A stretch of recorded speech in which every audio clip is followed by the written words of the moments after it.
65세. 아내와 저 30년 넘게 같이 벌었고요. 둘이 합쳐서 14억이 있습니다. 부자라고요? 글쎄요. 저는 잘 모르겠어요. 주변에 저보다 훨씬 많이 가진 분들도 있고요. 저보다 적은 분들도 있어요. 다만 한 가지 확실한 건 저는 지금 불안하지 않다는 겁니다. 20년 전 45살 때 저는 정말 막막했거든요. 노후 준비 어떻게 해야 되지? 주식을 해야 하나, 예금을 해야 하나, 집은 팔아야 하나, 가지고 있어야 하나. 결론부터 말씀드리면요. 저는 한 번도 몰빵하지 않았습니다.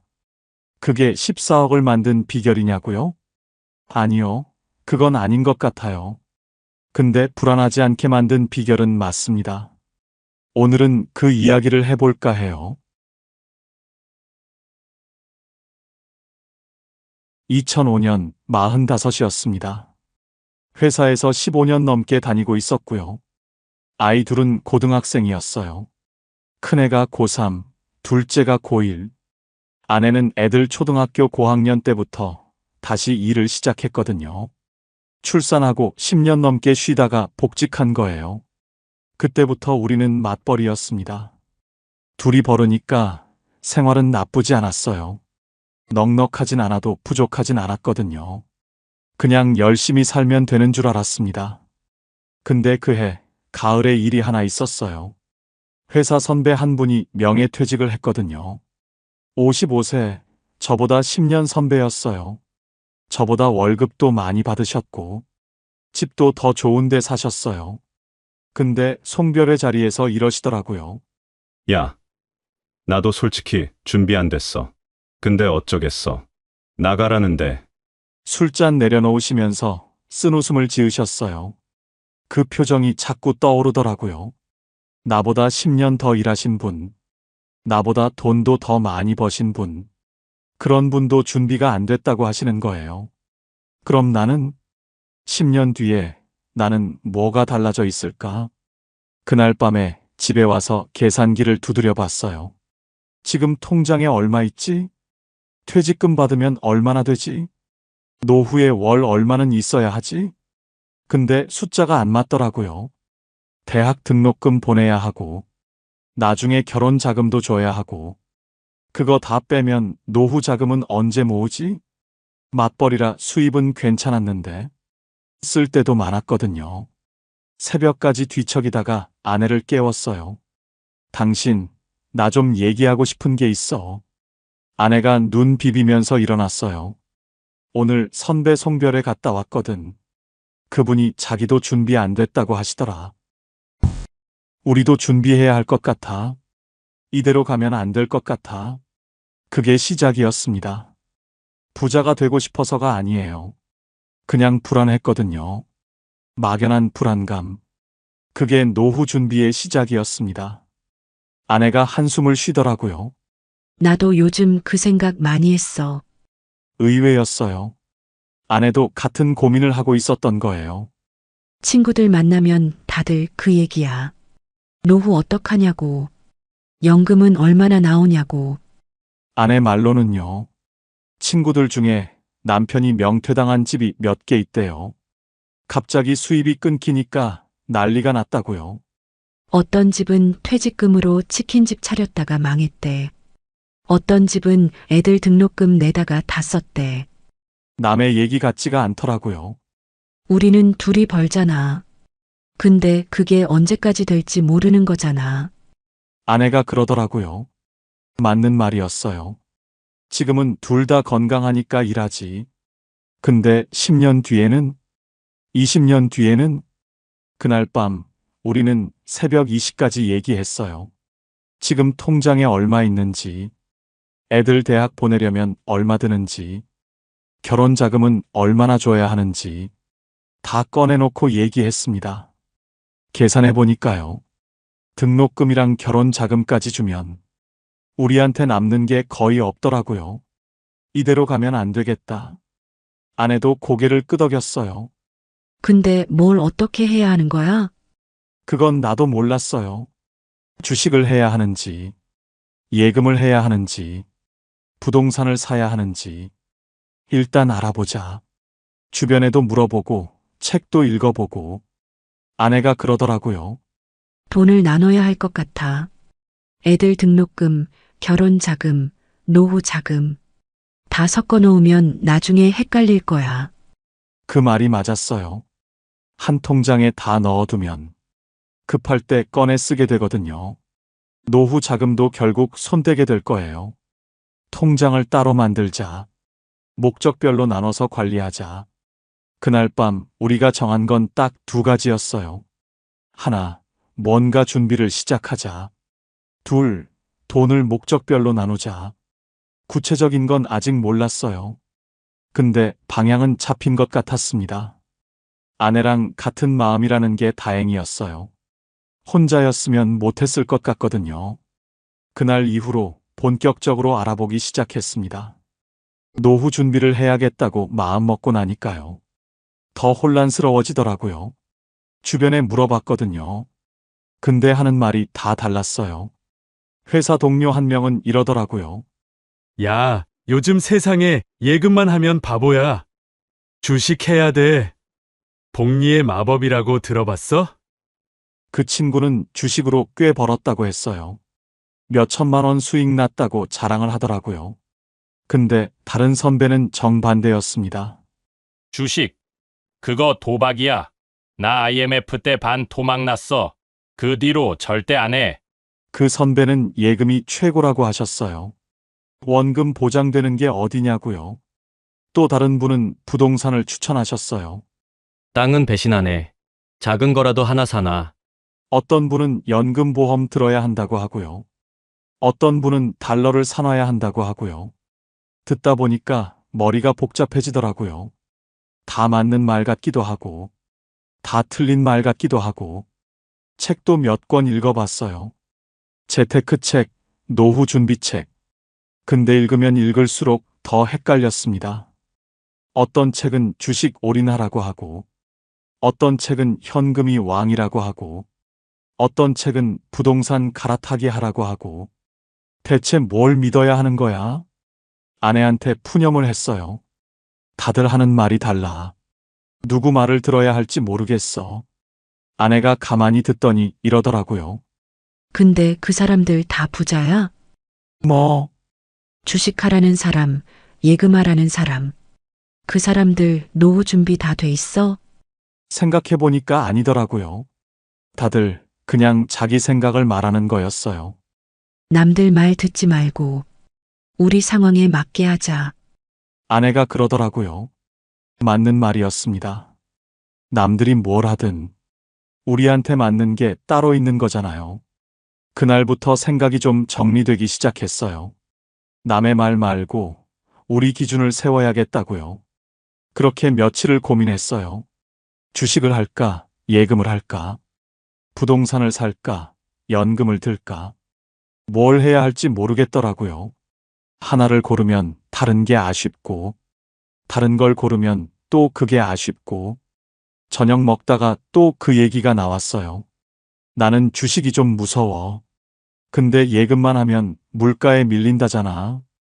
아내가 젓가락을 내려놓더니 이러더라고요. 당신 너무 복잡하게 생각하는 거 아니야? 뭐가? 왜 꼭 하나만 골라야 해? 다 하면 안 돼? 그 말에 멈칫했어요. 다 하면 안 되나? 예금도 하고 주식도 하고. 생각해보니까요. 주변 사람들이 자꾸 하나만 고르라고 했거든요. 주식해야 돼. 아니야, 예금이 최고야. 근데 왜 하나만 해야 하지? 나눠서 하면 안 되나? 아내가 이렇게 말했어요. 당신이 전문가야? 아니, 그럼 뭐가 오를지 알아? 모르지. 그럼 나누자. 하나가 안 되면 다른 게 버텨줄 거 아니야. 단순한 말이었는데, 그게 핵심이더라고요. 저는 전문가가 아니잖아요. 뭐가 오를지, 뭐가 안전한지 모르잖아요. 그럼 한 곳에 몰빵하면 안 되는 거예요. 틀리면 다 잃는 거니까. 근데 나눠 놓으면 하나가 떨어져도 다른 게 있잖아요. 그날 밤에 결심했습니다. 몰빵하지 말자. 나눠서 준비하자. 뭘 얼마나 나눌지는 아직 모르겠지만 일단 방향은 정해진 거예요. 한 바구니에 계란 다 담지 말라잖아요. 그 말이 딱 맞더라고요. 아내가 그날 한마디가 20년 노후 준비의 핵심이 됐습니다. 다 하면 안 돼? 지금 생각해도 그 말이 제일 중요했어요. 나누기로 했으니까요. 구체적으로 어떻게 나눌지 정해야 했어요. 주말에 아내랑 식탁에 앉았습니다. 종이 한 장 펴놓고 계산을 했어요. 일단 우리 수입부터 정리하자. 둘이 합치면 한 달에 450만 원 정도 됐어요. 거기서 생활비 빼면 200만 원 정도 남더라고요. 200만 원을 어떻게 나눌까? 우리한테 필요한 돈이 크게 두 가지였거든요. 하나는 애들 돈, 등록금이랑 나중에 결혼 자금. 다른 하나는 우리 노후 자금. 그리고 비상금도 있어야 해. 갑자기 아프거나 차 고장 나거나. 아내 말이 맞았어요. 비상금 없으면 다른 통장 손 떼게 되거든요. 그래서 이렇게 나누기로 했습니다. 100만 원은 노후 준비용, 100만 원은 등록금, 결혼자금, 비상금용. 맞벌이니까 가능한 구조였어요. 혼자 벌었으면 힘들었을 겁니다. 월급 들어오면 바로 나눴어요. 자동이체 걸어놓고 신경 안 쓰기로 했습니다. 중요한 건 금액이 아니었어요. 철저하게 분리한 거요. 등록금 통장 돈은 등록금에만, 결혼 자금은 결혼에만, 비상금은 진짜 급할 때만, 노후 준비돈은 절대 안 건드린다. 이 원칙을 정했습니다. 아내가 그러더라고요. 노후 돈은 없는 셈 치자. 무슨 일이 있어도 손 떼지 말자. 비상금이 있으니까 그게 가능했어요. 급한 일 생기면 비상금에서 쓰면 되니까요. 그 약속이 20년 동안 지켜졌습니다. 돈을 나눈 게 첫 번째 결정이었어요. 노후 준비로 매달 100만 원씩 넣기로 했잖아요. 근데 그 돈을 어떻게 굴릴지 정해야 했어요. 다 예금에 넣을까? 아니면 주식을 할까? 고민이 됐습니다. 예금은 안전하지만 이자가 너무 낮았거든요. 그때 금리가 4% 정도였나? 물가 오르는 거 생각하면 거의 제자리인 거예요. 그렇다고 주식은 무서웠어요. IMF 때 망한 사람들 얘기 많이 들었거든요. 그래서 또 나누기로 했습니다. 100만 원 중에 50만 원은 적금, 나머지 50만 원은 주식. 적금은 안전하게 가져가고, 주식은 조금 욕심을 부려보는 거죠. 근데 주식을 어떻게 해야 할지 몰랐어요. 개별 종목은 무서웠거든요. 어떤 회사가 잘 될지 제가 어떻게 알겠어요. 괜히 샀다가 망하면 다 잃는 거잖아요. 그때 책에서 본 게 있었습니다. S&P 500. 미국의 큰 회사 500개에 분산 투자하는 거라고 하더라고요. 애플, 마이크로소프트, 코카콜라. 이런 회사들에 조금씩 나눠서 들어가는 거예요. 한 회사가 망해도 499개가 있으니까 전체가 망하진 않는다고요. 그게 마음에 들었어요. 저는 똑똑하지 않거든요. 어떤 주식이 오를지 맞출 자신이 없어요. 근데 미국 경제가 망할까? 그건 아닐 것 같았어요. 미국이 망하면 전 세계가 다 망하는 거니까. 그 정도면 나도 할 수 있겠다 싶었습니다. 그리고 배당금은 다시 투자하기로 했어요. 찾아 쓰지 않고 계속 굴리기로요.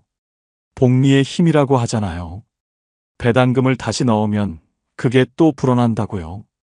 그렇게 정했습니다.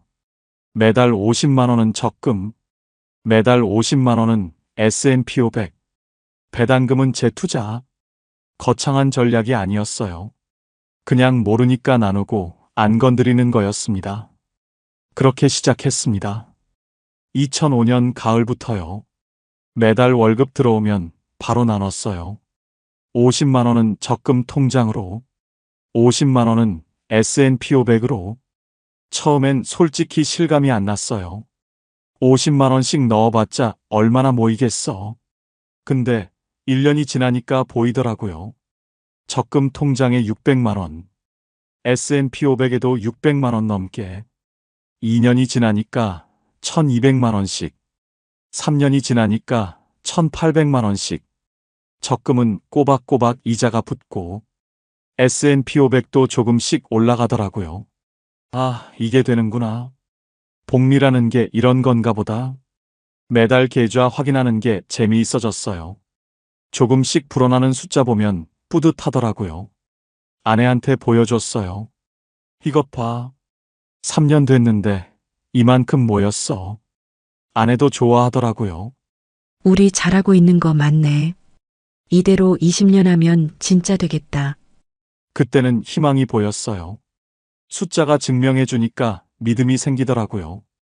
회사 동료한테도 얘기했어요. 나 요즘 S&P 500 하거든.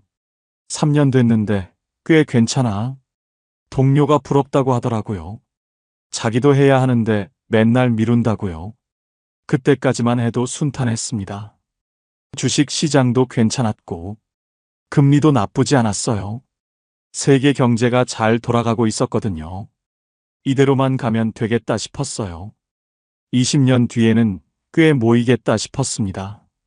근데 문제는 그 다음이었어요. 세상이 그렇게 순탄하지 않더라고요.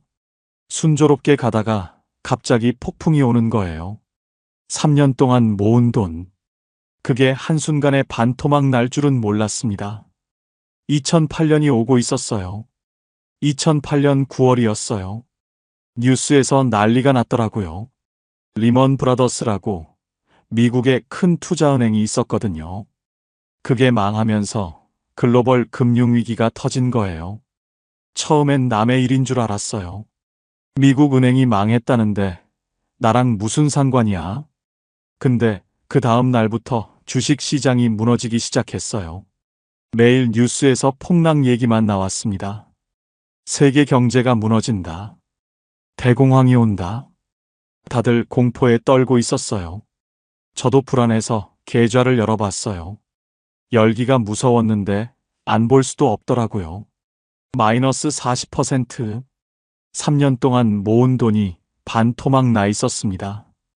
1800만 원 넣었는데 1100만 원밖에 안 남았어요. 손이 떨렸어요. 진짜로요.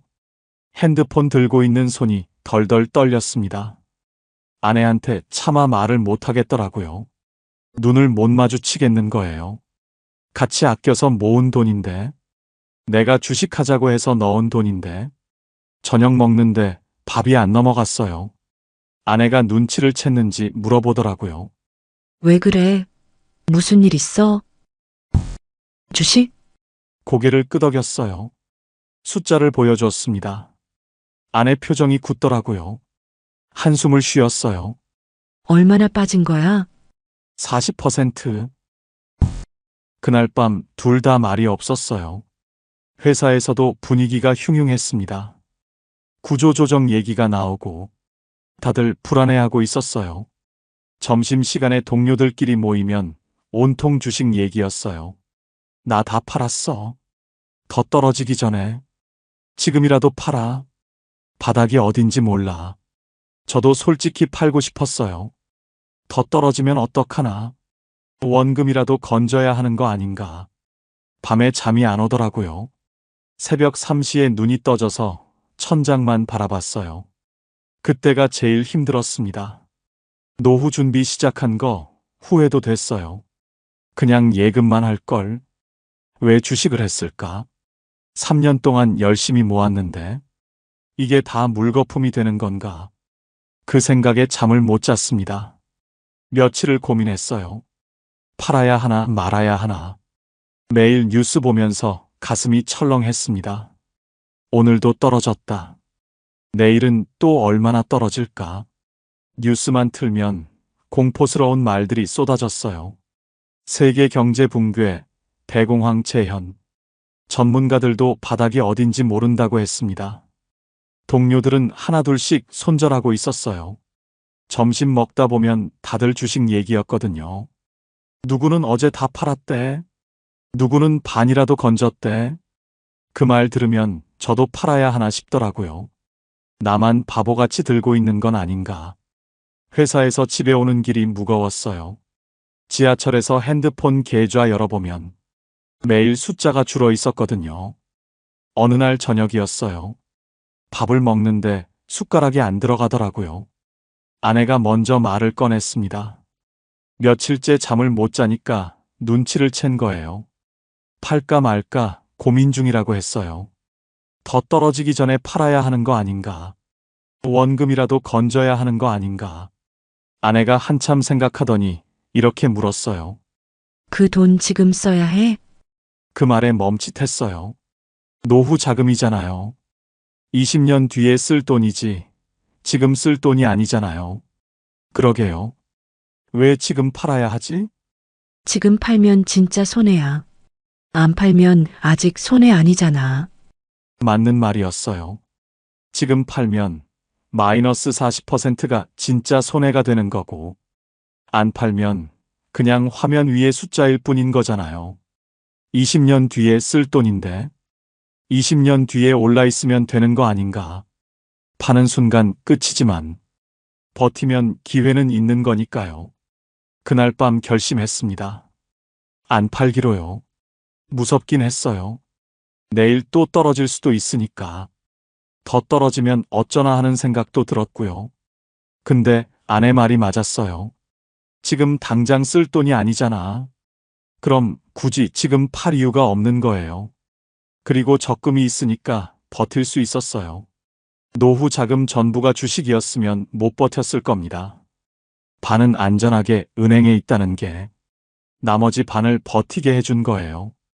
나눠놓길 잘했다 싶었습니다. 몰빵했으면 그날 밤 다 팔았을 거예요. 아내의 그 한마디가 저를 버티게 해줬습니다. 근데 문제는 그 다음이었습니다. 매달 넣던 50만 원. 이번 달에도 넣어야 하나. 시장이 매일 떨어지고 있었거든요. 지금 넣으면 그것도 같이 떨어지는 거잖아요. 솔직히 무서웠어요. 돈을 불구덩이에 던지는 기분이었습니다. 아내한테 물어봤어요. 이번 달은 좀 쉴까? 시장 안정되면 다시 넣을까? 아내가 이러더라고요.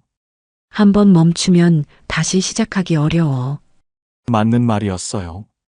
이번 달 쉬면 다음 달도 쉬게 되고, 그러다 보면 결국 안 하게 되는 거거든요. 다이어트도 그렇잖아요. 오늘 하루 쉬자 하면 내일도 쉬게 되고, 그러다 결국 안 하게 되는 거요. 그리고 생각해 보니까요. 지금 싸게 사는 거일 수도 있잖아요. 3년 전보다 40%나 떨어졌으니까. 같은 50만 원으로 더 많이 살 수 있는 거예요. 물론 더 떨어질 수도 있어요. 그건 아무도 모르는 거니까요. 근데 어차피 20년 할 거잖아요. 20년 동안 오를 때도 있고 내릴 때도 있을 거예요. 내릴 때 안 사면 싸게 살 기회를 놓치는 거잖아요. 그렇게 생각하니까 마음이 좀 편해졌어요. 그 달에도 50만 원을 넣었습니다. 떨리는 손으로요. 다음 달에도 넣었어요. 그 다음 달에도 넣었고요. 시장이 바닥을 찍고 올라올 때까지 저는 한 달도 안 빠지고 넣었습니다. 주변에서는 미쳤다고 했어요. 지금 넣는다고요? 더 떨어지면 어쩔 거냐고요? 몰라요. 저도 무서웠어요. 근데 멈추면 안 될 것 같았어요. 한번 멈추면 끝일 것 같았거든요. 그래서 그냥 기계처럼 넣었습니다. 생각 안 하고 자동이체 그대로 두고 나중에 알았어요. 그때 넣은 돈이 제일 많이 불었다는 걸. 바닥에서 산 게 제일 수익이 좋더라고요. 근데 그때는 몰랐어요. 그냥 무섭지만 멈추면 안 된다. 그 생각뿐이었습니다. 2008년 금융위기가 끝나고 시장은 천천히 회복됐습니다. 2009년 말쯤 되니까 계좌가 다시 플러스로 돌아왔어요. 마이너스 40%까지 갔던 게 본전이 된 거예요. 그때 얼마나 안도했는지 몰라요. 버티길 잘했다 싶었습니다. 근데요, 그게 끝이 아니더라고요. 2011년에 유럽 재정위기가 왔어요. 그리스가 망한다고 난리가 났었죠. 그때도 시장이 출렁이었습니다. 2015년에는 중국발 폭락이 있었어요. 중국 경제가 흔들리니까 전 세계가 같이 흔들렸거든요. 그때도 한 달 만에 20% 가까이 빠졌어요. 2018년에도 한 번 크게 떨어졌고요. 그리고 2020년 코로나가 터졌습니다. 세상이 멈췄어요. 주식 시장도 폭락했고요. 한 달 만에 30% 넘게 빠졌습니다. 20년 동안 위기가 4~5번은 있었던 것 같아요. 그때마다 계좌가 빨갛게 물들더라고요. 처음엔 무서웠어요. 2008년 기억이 있으니까요. 근데 한 번 겪고 나니까 알겠더라고요. 떨어져도 결국 올라온다는 걸요. 그래서 저는 그때마다 똑같이 했습니다. 아무것도 안 했어요. 팔지도 않았고, 더 사지도 않았어요. 그냥 원래 하던 대로 매달 50만 원씩 넣었습니다. 뭔가 대단한 전략이 있어서 그런 게 아니에요. 그냥 뭘 해야 할지 몰랐던 거예요. 팔자니 2008년에 버틴 게 아깝고, 더 사자니 또 떨어질까봐 무섭고, 그래서 그냥 가만히 있었어요. 기계처럼 매달 넣기만 했습니다. 아내한테 가끔 물어봤어요. 이번에도 그냥 놔둘까? 아내는 항상 같은 말을 했어요. 지금 쓸 돈 아니잖아. 그 말이면 충분했습니다. 위기가 올 때마다 주변에서는 난리가 났어요. 누구는 바닥에서 다 팔고, 누구는 꼭대기에서 몰빵하고, 그분들은 결국 손해를 보시더라고요. 타이밍 맞추려다가 더 잃는 거예요. 저요? 저는 그냥 꾸준히만 했습니다. 오를 때도 50만 원, 떨어질 때도 50만 원. 흔들리지 않으려고 노력했어요. 그게 제가 한 전부입니다. 노후 준비를 하면서 동시에 애들 뒷바라지도 했어요. 2006년에 큰애가 대학에 들어갔습니다. 2008년에 둘째도 들어갔고요. 등록금이 만만치 않았어요. 한 학기에 몇백만 원씩 나가니까요. 근데 등록금 통장을 따로 만들어 놨잖아요. 거기서 냈습니다. 노후 준비 통장은 안 건드렸어요. 그게 원칙이었으니까요. 솔직히 유혹이 있긴 했어요. 등록금 통장이 바닥날 때 노후 통장에서 좀 빼서 쓸까 하는 생각이요. 근데 아내가 그랬잖아요. 노후 돈은 없는 셈 치자고. 그 약속을 지켰습니다. 등록금 모자랄 때는 비상금에서 땡겨 썼어요. 비상금 바닥나면 허리띠 졸라맸고요. 외식 줄이고 여행 안 가고 버텼습니다. 그렇게 8년. 둘 다 대학 졸업시켰어요. 졸업식 날 눈물이 나더라고요. 아내랑 둘이 손잡고 울었습니다. 힘들었는데 해냈구나. 근데 노후 통장은 안 건드렸구나. 그게 제일 뿌듯했어요. 애들이 취직하고 몇 년 뒤에 결혼을 했어요. 큰애가 2018년에, 둘째가 2020년에요. 결혼 자금도 따로 모아뒀던 게 있었거든요. 거기서 보태줬습니다. 요즘처럼 억 단위로 해준 건 아니에요. 우리 형편에 맞게 해줬어요. 애들도 이해하더라고요. 부모가 노후 준비 안 되면 결국 자기들 짐이 되는 거니까요. 2020년에 둘째 결혼시키고 나니까 애들한테 들어갈 돈이 없어진 거예요. 등록금 통장, 결혼자금 통장 다 비워졌습니다. 근데 노후 준비 통장은 그대로 있었어요. 15년 동안 한 번도 안 건드렸거든요. 그때 아내한테 그랬어요. 우리 진짜 해냈다. 애들 다 대학 보내고 결혼까지 시켰는데 노후 자금은 그대로인 거예요. 처음에 통장 나눈 게 진짜 잘한 일이었습니다. 안 나눴으면 분명히 손댔을 거예요. 2024년 65이 됐습니다. 회사에서 정년퇴직을 했어요. 35년 넘게 다닌 회사였습니다. 마지막 날 짐 정리하면서 생각이 많았어요. 처음 입사하던 날이 엊그제 같은데 벌써 나갈 때가 됐구나. 동료들이 작은 송별회를 해줬어요. 20년 전에 봤던 그 선배 생각이 나더라고요. 나도 솔직히 준비 안 됐어. 그때 그 선배가 했던 말이요. 근데 저는 달랐습니다. 저는 준비가 돼 있었거든요. 집에 와서 계좌를 정리해 봤어요. 20년 동안 한 번도 제대로 계산 안 해봤거든요. 그냥 매달 넣기만 했으니까요. 먼저 S&P 500 계좌를 열어봤습니다. 4억 5천만 원. 처음엔 잘못 본 줄 알았어요. 20년 동안 넣은 돈이 1억 2천만 원인데 4억 5천이 돼 있더라고요. 배당금 재투자하고 복리로 굴린 결과였어요. 중간에 폭락도 있었는데 결국 이렇게 됐습니다. 적금은 예금으로 바꿔서 묶어뒀는데요. 이자 붙어서 약 2억 정도 됐어요. S&P 500만큼 많이 불진 않았죠. 근데 이 돈이 있어서 버틸 수 있었잖아요. 위기 때마다 주식 안 팔고 견딘 이유가 이 돈이었거든요. 그리고 중간에 배당주도 조금씩 모았어요. 월급 여유 있을 때 따로 산 거예요. 생활비 보조하려고요. 이게 1억 5천만 원 정도 됐습니다. 정리하면요.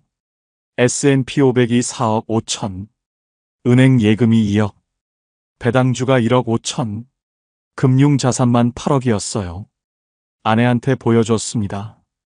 우리 8억이래. 아내도 놀라더라고요. 매달 조금씩 넣은 건데 20년이 지나니까 이렇게 된 거예요. 여기에 집이 있잖아요. 2005년에 미분양 아파트 약 2억에 샀었거든요. 지금은 6억 정도 합니다. 이건 투자 목적이 아니었어요. 그냥 살 집이 필요해서 산 거예요. 전부 합치면 14억. 한 번에 번 돈은 없습니다. 로또 맞은 것도 아니고 대박 난 것도 아니에요. 그냥 20년 동안 꾸준히 넣은 결과예요. 시간이 만들어준 돈이었습니다. 자산이 얼마냐보다 중요한 게 있어요. 매달 얼마가 들어오느냐? 아무리 자산이 많아도 매달 쓸 돈이 없으면 불안하거든요. 10억이 있어도 매달 까먹기만 하면요. 불안해서 돈을 못 써요. 줄어드는 통장 보면서 조마조마하게 되거든요. 이번 달에 200 썼으니까 9억 8천 남았네. 다음 달에 또 200 쓰면 9억 6천이네. 이러다 다 없어지면 어떡하지? 이런 생각하면서 사는 거예요. 돈이 있어도 마음이 편하지 않은 거죠. 그래서 저는 구조를 만들었습니다. 매달 들어오는 돈이 있게요. 지금 저는 매달 235만 원이 들어와요. 어디서 나오느냐면요. 첫 번째가 국민연금이에요. 부부 합쳐서 140만 원 나옵니다. 저는 35년 넘게 냈고요. 아내도 20년 정도 냈거든요. 젊었을 때는 국민연금 내는 게 아깝다고 생각했어요. 저거 나중에 받을 수나 있을까 그랬거든요. 근데 지금 받아보니까요. 이게 제일 중요합니다. 아무 일 없어도 매달 나오는 돈이에요. 주식이 떨어져도 나오고, 금리가 내려도 나와요. 내가 아파서 누워 있어도 나옵니다. 국민연금은 선택이 아니라 기본이에요. 노후의 바닥을 잡아주는 돈입니다. 두 번째가 예금 이자예요. 2억을 예금에 넣어두니까 월 45만 원 정도 나오더라고요. 많지는 않죠. 근데 이 돈은 원금이 안 줄어들잖아요. 언제든 꺼내 쓸 수 있다는 게 마음 편한 거예요. 세 번째가 배당주에서 나오는 배당금이에요. 1억 5천 넣어둔 거에서 월 50만 원 정도 나와요. 140만 원 더하기 45만 원 더하기 50만 원. 월 235만 원입니다. 부자들 보면 웃기겠죠? 235만 원이 뭐가 대단하냐고. 근데 저한테는 충분해요. 집은 있으니까 월세 안 내도 되고, 아이들은 다 컸으니까 용돈 안 줘도 되고, 235만 원이면 생활이 됩니다. 넉넉하진 않아도 모자라지는 않아요. S&P 500 배당금은 따로 있어요. 연 600만 원 정도 나오거든요. 이건 생활비로 안 써요. 여행 가고 싶을 때, 큰 경조사 있을 때, 그때 쓰려고 남겨두는 돈이에요. 작년에 아내랑 제주도 다녀왔거든요. 생활비 걱정 안 하고 여행 갈 수 있다는 게, 이게 진짜 노후의 여유더라고요. 생존만 하는 게 아니라 살아가는 느낌을 주는 돈이에요. 요즘 아침에 일어나면요.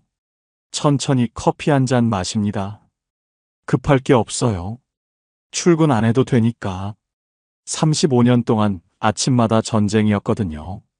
알람 소리에 벌떡 일어나서 씻고 밥 먹고 뛰어나가고 지하철에서 사람들한테 치이고 회사 도착하면 이미 지쳐 있고 그게 매일 반복이었어요.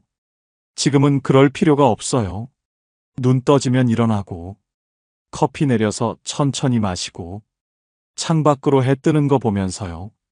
이런 여유가 있었나 싶어요. 아내랑 동네 산책을 해요. 아파트 뒤에 작은 공원이 있거든요. 한 바퀴 돌면 30분 정도 걸려요. 예전에는 그 공원이 있는지도 몰랐어요. 출퇴근하느라 바빠서 볼 틈이 없었거든요. 지금은 매일 가요. 계절마다 다른 꽃이 피더라고요. 그런 것도 처음 알았어요. 점심은 간단하게 먹어요. 아내랑 둘이서 뭐 해 먹거나, 가끔 동네 식당 가서 먹거나, 오후에는 책을 읽어요. 현직 때는 책 읽을 시간이 없었거든요. 퇴근하면 피곤해서 TV만 보다 잤어요. 지금은 하루에 한두 시간씩 읽어요. 도서관에서 빌려오기도 하고, 손주들 오면 같이 그림책 보기도 하고요. 낮잠도 자요. 점심 먹고 1시간 정도. 이게 얼마나 행복한 건지 몰라요. 저녁에는 뉴스 보고 아내랑 수다 떨다가 잠들어요. 특별한 건 없습니다. 그냥 평범한 하루예요. 근데 이게 가능한 이유가 있어요. 이달 말에 돈이 들어온다는 걸 아니까요. 국민연금 나오고, 이자 나오고, 배당금 나오고, 내가 일 안 해도 돈이 들어와요. 그게 제일 큰 안도감입니다. 예전에는 몰랐어요. 월급이 당연한 줄 알았거든요. 근데 퇴직하고 나니까요.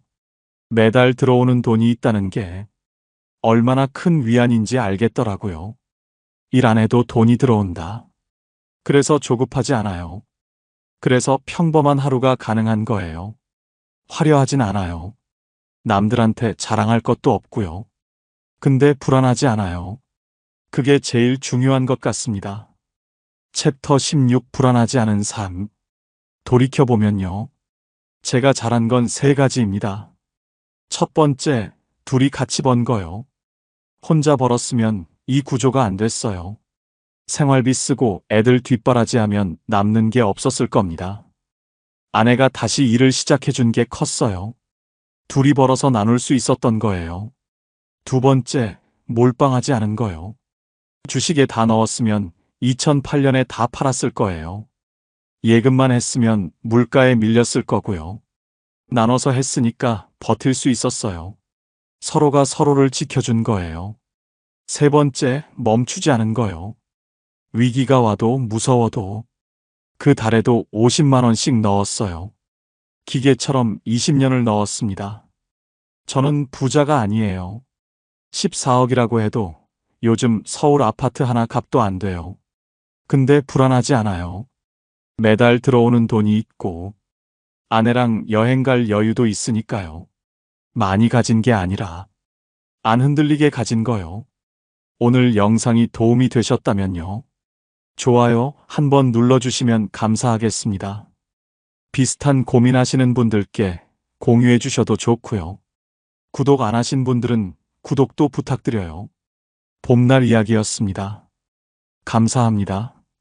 퇴직금과 적금, 집까지 처분해 모은 돈, 총 12억 원이었습니다. 은퇴 후 제2의 인생을 꿈꾸며 말레이시아로 이주한 박병수 씨. 하지만 단 한 번의 투자, 그 선택으로 모든 돈을 잃었고 결국 한국으로 돌아와 35만 원짜리 여인숙에 몸을 뉘어야 했습니다. 12억 원을 가진 은퇴자가 어떻게 한순간에 무너졌을까요? 오늘 그 충격적인 이야기를 전해드립니다. 정년퇴직을 맞이하던 날, 박병수 씨의 얼굴에는 미소가 번졌습니다. 30년 넘게 지방공기업 행정팀장으로 근무했습니다. 그의 손에는 동료들이 건넨 꽃다발이 들려 있었습니다. 박수와 환호 속에서 사진을 찍었습니다. 순간만큼은 세상의 주인공이 된 듯 했습니다. 그러나 집으로 돌아오는 길, 화려했던 소리는 사라지고 손에 남은 건 시들어가는 꽃다발 뿐이었습니다. 다음 날 아침, 익숙했던 알람은 울리지 않았습니다. 눈을 뜨자 거실 시계 초침 소리만 들렸습니다. 틱탁, 틱탁. 그 소리가 가슴을 두드렸습니다. 30년 동안 반복된 출근길이 사라진 자리, 낯선 정적이 거실을 가득 채웠습니다. 식탁 위에는 된장국과 달걀말이가 놓여 있었습니다. 그러나 숟가락을 드는 손끝은 무겁기만 했습니다. 그는 속으로 중얼거렸습니다. 오늘 하루 나는 무엇을 해야 하지? 박병수 씨의 자산은 약 12억 원이었습니다. 퇴직금, 적금, 전세보증금을 합친 금액입니다. 겉보기에 든든했지만 계산기는 냉정했습니다. 생활비 300만 원, 1년에 3,600만 원, 10년이면 3억 6천만 원, 30년이면 10억 원이 넘습니다. 여기에 전기세, 관리비, 병원비까지 더해진다면 12억 원은 결코 여유롭지 않았습니다. 마트에 들렀을 때도 불안감은 커졌습니다. 파 한 단 3,900원, 두부 한 모 4,000원. 예전엔 대수롭지 않던 숫자들이 이제는 예리한 칼날처럼 다가왔습니다. 계산대를 지나며 깊은 한숨이 흘러나왔습니다. 이 돈도 결국 금방 줄어들겠구나. 퇴직은 자유일 거라 믿었습니다. 그러나 현실은 달랐습니다. 시간은 많아졌지만 그 시간을 어떻게 채워야 할지 몰랐습니다. 무엇보다 돈에 대한 불안감이 그의 마음을 조금씩 잠식해 갔습니다. 불 꺼진 거실에 홀로 앉아있던 그는 손에 남은 꽃다발을 내려다보았습니다. 그리고 속으로 생각했습니다. 퇴직은 끝이 아니라 이제 진짜 전쟁의 시작일지도 모르겠다. 어느 날 박병수 씨는 유튜브 영상을 보게 됐습니다. 화면에는 화려한 자막이 번쩍였습니다. 말레이시아 한 달 생활비 120만 원. 저렴한 렌트, 풍족한 생활. 영상 속에는 푸른 바다와 고급 콘도가 나왔습니다. 길거리 음식은 단돈 몇천 원. 마치 새로운 낙원처럼 보였습니다. 그날 이후 박병수 씨의 머릿속에는 말레이시아라는 두 글자가 지워지지 않았습니다. 그는 아내와 함께 짧은 체험 여행을 준비했습니다. 그는 그렇게 마음을 굳혔습니다. 쿠알라룸푸르 공항에 도착하자 뜨거운 공기와 이국적인 향기가 몰려왔습니다. 택시 창밖으로는 야자수가 줄지어 서 있었습니다. 첫날 들른 현지 시장에서 박병수 씨는 놀랐습니다. 과일 한 봉지가 2,000원, 닭고기 한 마리 7,000원 남짓, 한국의 절반에도 못 미치는 가격이었습니다. 작은 식당에서 국수 한 그릇을 시켰습니다. 가격은 2,500원. 맛은 낯설었지만 지갑은 가볍지 않았습니다. 부동산을 찾아가 월세를 확인했습니다. 70만 원짜리 콘도에는 수영장과 헬스장이 딸려 있었습니다. 넓은 거실과 전망 좋은 창문까지. 그는 속으로 감탄했습니다. 아내도 창밖을 바라보며 고개를 끄덕였습니다. 대화는 길지 않았습니다.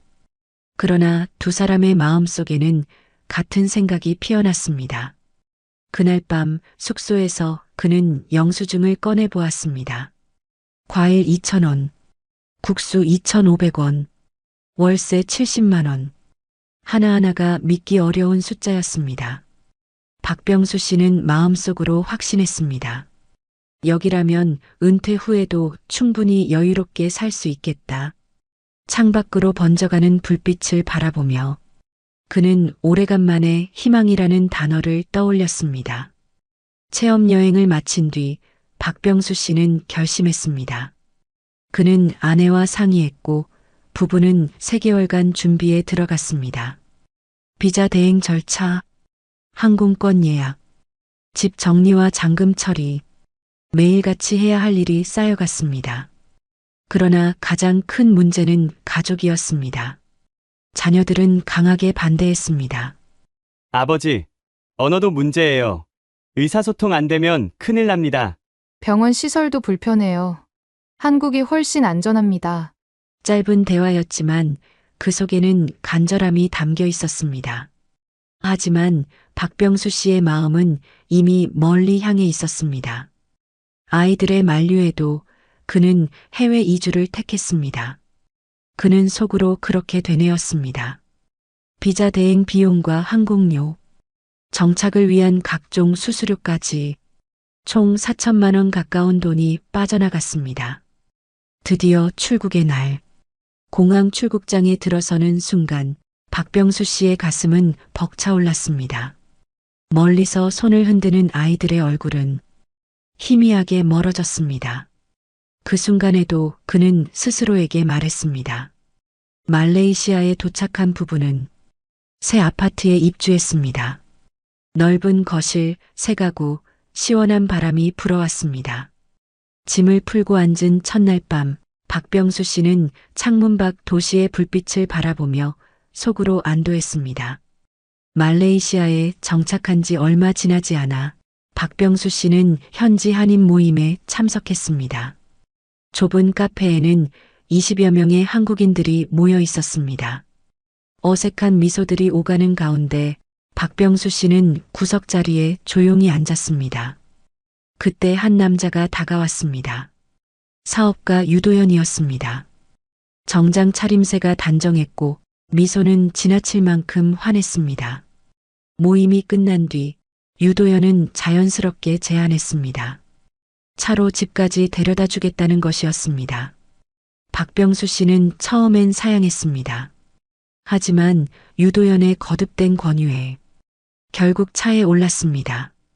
고급 세단의 가죽 시트는 부드러웠고 은은한 향수 냄새가 코끝을 스쳤습니다. 라디오에서는 경쾌한 재즈가 흘러나왔습니다. 집 앞에 도착하자 유도현은 명함을 건넸습니다. 형님, 혼자 오셔서 힘드실 텐데 제가 챙겨드리겠습니다. 그의 말투는 매끄럽고 다정했습니다. 처음 만난 사람에게서 이런 배려를 받는다는 것이 박병수 씨에게는 낯설면서도 고마웠습니다. 이틀 뒤 유도현은 직접 전화를 걸었습니다. 은행 계좌 개설을 도와주겠다고 했습니다. 박병수 씨는 망설였습니다. 너무 친절한 것이 부담스럽기도 했습니다. 하지만 언어가 통하지 않는 상황에서 누군가의 도움은 절실했습니다. 다음 날 오전 유도현의 차가 아파트 앞에 도착했습니다. 조수석에는 젊은 여성이 앉아 있었습니다. 유도현은 리아를 소개했습니다. 리아는 공손하게 인사를 했습니다. 영어와 한국어를 자유롭게 구사했고 미소는 언제나 상냥했습니다. 은행에 도착하자 리아는 서류를 미리 준비해 두었습니다. 복잡한 절차들을 차근차근 설명했고 은행 직원과의 대화도 매끄럽게 통역했습니다. 30분 만에 계좌 개설이 완료되었습니다. 박병수 씨는 감탄하지 않을 수 없었습니다. 혼자였다면 반나절은 걸렸을 일이었습니다. 점심시간 유도현은 고급 한식당으로 안내했습니다. 메뉴판을 보니 한 끼에 $50가 넘는 가격이었습니다. 박병수 씨가 부담스러워하자 유도현은 자연스럽게 계산을 했습니다. 식사 중에 유도현은 자연스럽게 물었습니다. 한국에서 어떤 일을 했는지, 은퇴 후 계획은 무엇인지, 말레이시아에 얼마나 머물 예정인지. 박병수 씨는 솔직하게 대답했습니다. 30년간 공무원 생활을 했고 퇴직금으로 여유로운 노후를 꿈꾸고 있다고 했습니다. 유도현은 고개를 끄덕이며 들었습니다. 그의 눈빛에는 묘한 관심이 번뜩였습니다. 식사를 마친 뒤 유도현은 병원까지 함께 갔습니다. 건강검진 예약을 잡아주었고 의료진과의 소통도 리아가 도왔습니다. 오후 늦게 통신사에 들렀습니다. 휴대폰 개통 절차도 복잡했지만 리아의 도움으로 간단히 해결되었습니다. 하루 종일 이어진 친절에 박병수 씨는 고마움과 동시에 의구심을 느꼈습니다. 왜 이렇게까지 도와주는 걸까? 하지만 그 의구심은 곧 사라졌습니다. 낯선 땅에서 누군가의 도움만큼 소중한 것은 없었기 때문입니다. 집 앞에서 차를 내리며 박병수 씨는 진심으로 감사 인사를 전했습니다. 유도연은 겸손하게 웃으며 답했습니다. 그날 밤 박병수 씨는 아내에게 말했습니다. 오늘 하루 있었던 일들을 차근차근 설명했습니다. 아내는 조용히 듣다가 걱정스러워했습니다. 박병수 씨는 잠시 망설였습니다. 동포끼리는 서로 도울 수 있다고 생각했습니다. 아내는 더 이상 말하지 않았습니다. 하지만 그의 얼굴에는 여전히 걱정이 어려 있었습니다. 며칠 뒤 유도연은 다시 연락을 했습니다. 이번에는 사무실로 초대했습니다. 박병수 씨는 망설였습니다. 아내의 경고가 머릿속을 스쳤습니다. 하지만 호기심이 더 컸습니다. 어떤 기회인지 궁금했습니다. 그리고 무엇보다 지금까지의 친절이 그의 판단을 흐렸습니다. 박병수 씨는 결국 약속을 잡았습니다. 그 순간부터 그는 위험한 길로 한 발짝 더 내딛기 시작했습니다. 언어가 통하지 않는 땅에서 누군가의 친절은 구원처럼 느껴졌습니다. 하지만 그 친절 뒤에 숨겨진 진짜 의도를 그는 아직 알지 못했습니다. 며칠 뒤 유도연은 박병수 씨에게 전화를 걸었습니다. 직접 보여드릴 게 있다고 했습니다. 그의 목소리에는 묘한 흥분이 섞여 있었습니다. 마치 큰 비밀을 공유하려는 듯한 톤이었습니다.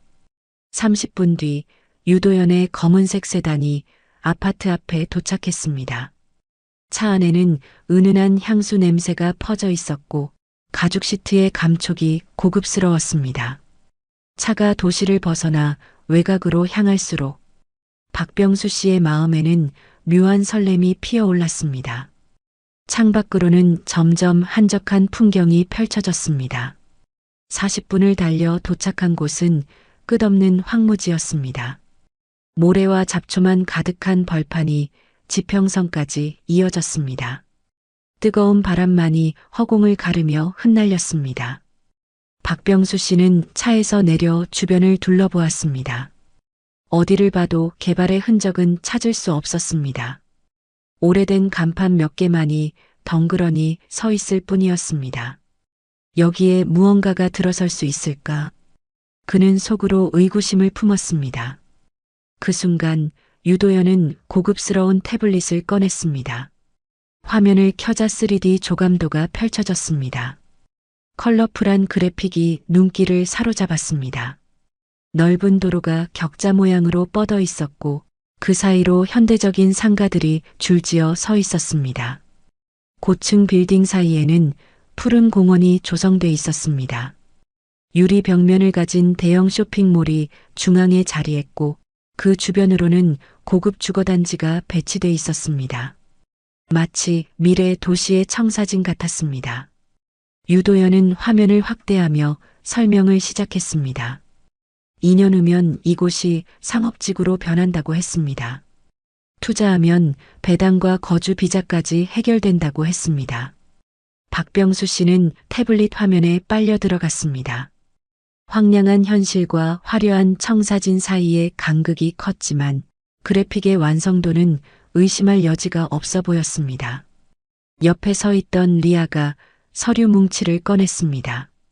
두껍고 정교하게 제작된 투자 설명서였습니다. 표지에는 정부 기관의 로고가 선명하게 인쇄돼 있었습니다. 첫 페이지를 넘기자 승인 도장이 빼곡했습니다. 빨간 인주가 선명한 원형 도장들이 줄지어 있었습니다. 복잡한 영어와 말레이어로 가득한 공문서 형태였습니다. 박병수 씨는 서류를 한 장씩 넘겨보았습니다. 이해할 수 없는 외국어가 대부분이었지만 공식 문서의 체계와 형식은 완벽해 보였습니다. 특히 마지막 페이지의 큰 도장이 인상적이었습니다. 금박으로 테두리를 두른 원형 인장이었고 그 안에는 복잡한 문양과 글자가 새겨져 있었습니다. 리아가 몇 개의 핵심 부분을 번역해 주었습니다. 정부 승인 완료, 환경 영향 평가 통과, 건설 허가 발급 예정 등의 내용이었습니다. 박병수 씨의 시선은 그 도장에서 좀처럼 떨어지지 않았습니다.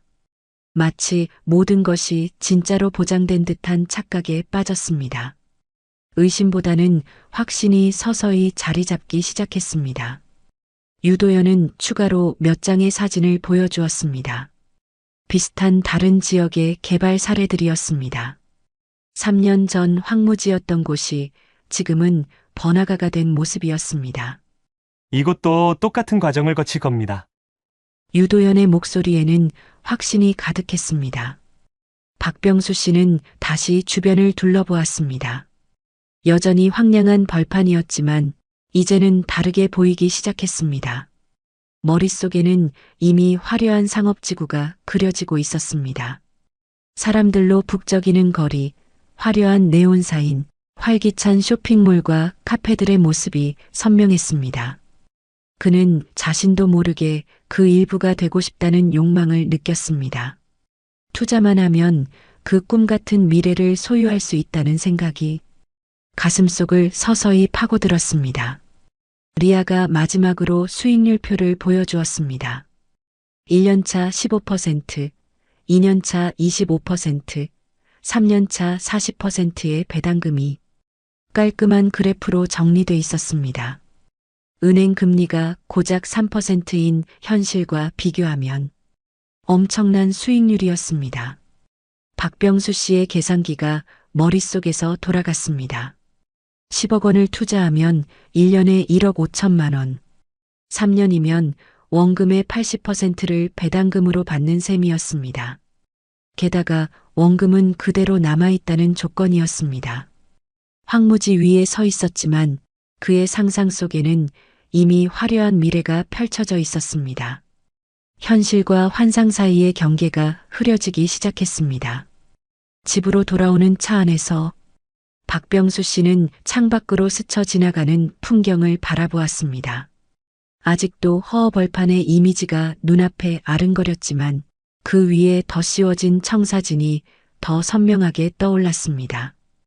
유도연은 마지막으로 한마디를 덧붙였습니다. 기회는 많지 않습니다. 조만간 결정해 주시면 좋겠어요. 그 말이 박병수 씨의 마음을 더욱 재촉했습니다. 늦으면 기회를 놓칠 수도 있다는 조급함이 피어올랐습니다. 그날 밤 그는 깊은 잠에 들지 못했습니다. 뒤척이며 천장을 바라보았습니다. 머릿속에서는 수익률 계산이 끝없이 반복됐습니다. 이 정도 기회라면 잡아야 하지 않을까? 그의 마음은 조금씩 한쪽으로 기울기 시작했습니다.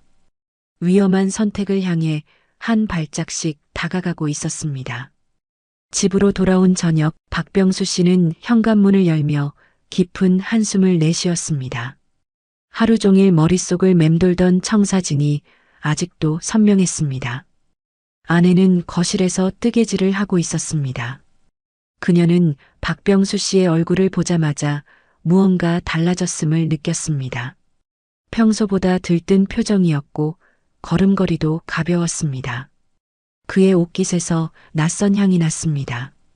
익숙하지 않은 고급 향수 냄새였습니다. 차 안의 가죽 시트와 에어컨 냄새도 섞여 있었습니다. 아내는 뜨개질을 멈추고 조용히 걱정을 표했습니다. 짧은 대사였지만 그 속에는 깊은 걱정이 담겨 있었습니다. 결혼 30년 동안 쌓인 직감이 경고하고 있었습니다. 박병수 씨는 순간 아무 말도 하지 못했습니다. 아내의 예리한 시선이 불편했습니다. 하지만 곧 마음을 다잡고 소파에 앉았습니다. 그는 그동안 감춰두었던 계획을 털어놓기로 했습니다. 더 이상 숨길 수도 숨기고 싶지도 않았습니다. 오히려 아내를 설득할 수 있다는 자신감이 생겼습니다. 박병수 씨는 천천히 설명을 시작했습니다. 도시 외곽의 광활한 땅 이야기부터 꺼냈습니다. 지금은 황무지지만 2년 후면 상업지구가 된다고 했습니다. 아내는 뜨개질 바늘을 내려놓고 귀를 기울였습니다. 표정은 점점 굳어져 갔지만 끝까지 들었습니다. 그는 태블릿으로 본 3D 조감도에 대해서도 말했습니다. 현대적인 쇼핑몰과 고층 빌딩들, 넓은 도로와 아름다운 공원까지 마치 꿈 같은 미래 도시의 모습이었다고 했습니다. 정부 승인 서류 이야기도 빠뜨리지 않았습니다. 빨간 도장이 가득한 공식 문서들, 환경평가 통과, 건설 허가 예정 등 모든 절차가 완료됐다는 내용이었습니다. 아내의 얼굴은 점점 어두워졌습니다. 하지만 박병수 씨는 계속 말을 이어갔습니다. 수익률 표까지 자세히 설명했습니다. 그는 수익률에 대해 흥미진진하게 설명했습니다. 계산기를 꺼내 구체적인 숫자까지 보여주었습니다. 10억 원 투자하면 1년에 1억 5천만 원. 생활비 3년치가 배당금으로 나온다고 강조했습니다. 마지막으로 그는 가장 중요한 부분을 말했습니다. 투자 증명서만 있으면 장기 거주 비자도 쉽게 받을 수 있다고 했습니다. 더 이상 비자 걱정 없이 말레이시아에서 살 수 있다는 것이었습니다. 아내는 한동안 말이 없었습니다. 뜨개질 바늘을 만지작거리며 깊이 생각에 잠겼습니다. 거실의 시계 소리만이 정막을 가르고 있었습니다. 오랜 침묵 끝에 아내가 입을 열었습니다. 목소리는 떨렸지만 단호했습니다. 그녀는 강하게 반대 의사를 표명했습니다. 30년 넘게 모은 퇴직금을 한순간에 잃을 수 있다고 했습니다. 아내의 목소리는 점점 높아졌습니다. 평생 들어본 적 없을 만큼 격한 어조였습니다. 황무지 개발과 외국 서류를 의심했습니다. 그런 사기가 얼마나 많은지 걱정했습니다. 박병수 씨는 당황했습니다. 아내가 이렇게 강하게 반대할 줄은 몰랐습니다. 오히려 좋은 기회라고 칭찬해 줄 거라 생각했습니다. 아내는 유도연의 친절을 의심했습니다. 공짜 친절이 제일 비싸다고 경고했습니다. 아내의 말에는 날카로운 통찰이 있었습니다. 30년 인생 경험이 주는 직관이었습니다. 하지만 박병수 씨의 마음은 이미 한쪽으로 기울어 있었습니다. 유도연의 자신감 있는 태도가 계속 떠올랐습니다. 리아가 보여준 정교한 서류들도 머릿속을 맴돌았습니다. 무엇보다 화려한 상업지구의 환상이 그를 사로잡고 있었습니다. 황량한 현실보다 아름다운 청사진이 더 진짜 같았습니다. 박병수 씨는 아내를 설득하려 노력했습니다. 기회를 놓치면 후회할 거라고 강조했습니다. 하지만 아내의 표정은 더욱 굳어졌습니다. 다른 사람들의 투자와 자신들을 구분해야 한다고 했습니다. 아내의 반박은 논리적이었습니다. 하지만 박병수 씨에게는 들리지 않았습니다. 그날 밤 부부는 서로 다른 침묵 속에 잠들었습니다. 아내는 걱정으로 뒤척였고 박병수 씨는 투자 계획으로 머리가 복잡했습니다. 새벽 2시 박병수 씨는 잠에서 깼습니다. 옆에서 자는 아내의 고른 숨소리가 들렸습니다. 그는 조용히 일어나 거실로 나갔습니다. 어둠 속에서 그는 깊이 생각했습니다. 아내의 경고와 자신의 확신 사이에서 고민했습니다. 하지만 결론은 이미 정해져 있었습니다. 그는 스스로를 합리화하며 결심을 굳혔습니다. 아내가 너무 보수적이라고 생각했습니다. 기회를 보는 눈이 부족하다고 판단했습니다. 위험한 선택을 향한 마지막 브레이크마저 서서히 풀어지고 있었습니다. 창밖으로는 말레이시아의 밤하늘이 펼쳐져 있었습니다. 별들이 반짝이고 있었지만 그의 눈에는 보이지 않았습니다. 오직 머릿속에는 10억 원이라는 숫자와 40%라는 수익률만이 맴돌고 있었습니다. 며칠 뒤 박병수 씨는 드디어 결정을 내렸습니다. 아침부터 마음은 무거웠습니다. 그러나 손에는 이미 인감 도장과 서류 봉투가 들려 있었습니다. 거울 앞에서 그는 넥타이를 메었습니다. 30년 공직 생활 중 가장 중요한 계약 같다고 생각했습니다. 떨리는 손으로 정장 단추를 채웠습니다. 침실 문 앞에 선 아내가 그를 바라보았습니다. 말은 없었지만 눈빛에는 깊은 걱정이 어려 있었습니다. 현관문을 나서며 뒤돌아보자 아내는 여전히 같은 자리에 서 있었습니다. 마지막까지 붙잡고 싶다는 마음이 읽혔습니다. 택시를 타고 유도연의 사무실로 향했습니다. 교통은 막혔지만 마음은 더 조급했습니다. 창밖 풍경은 빠르게 스쳐갔지만 눈은 초점 없이 흔들렸습니다. 빌딩 앞에 도착했습니다. 30층 고층 건물의 15층. 엘리베이터가 올라가는 동안 심장 박동은 점점 빨라졌습니다. 문이 열리자 시원한 에어컨 바람이 스쳤습니다. 하지만 이마에는 알 수 없는 땀이 맺혔습니다. 유도현과 리아가 환하게 맞이했습니다. 정장 차림의 두 사람은 전문가처럼 보였습니다. 회의 테이블 위에는 두터운 계약서가 놓여 있었습니다. 30여 페이지에 달하는 분량, 각종 도장과 서명란이 선명했습니다. 첫 페이지에는 투자 조건이 상세히 적혀 있었습니다. 10억 원 투자, 3년간 배당 보장, 거주 비자 발급 지원. 박병수 씨는 한 장 한 장 읽어보려 했습니다. 그러나 대부분은 영어와 말레이어. 리아가 곁에서 핵심만 짧게 번역해 주었습니다. 5페이지째에서 수익률 조항이 눈에 들어왔습니다. 1년차 15%, 2년차 25%, 3년차 40%. 숫자를 보는 순간 그의 가슴이 뛰었습니다. 10페이지 근처에는 정부 승인 관련 서류가 있었습니다. 환경부, 건설부, 경제부. 빨간 도장이 빼곡히 찍혀 있었습니다. 공신력이 있어 보였습니다. 20페이지쯤 작은 글씨의 위험 고지 조항도 있었습니다. 그러나 리아는 대수롭지 않다는 듯 넘겼습니다.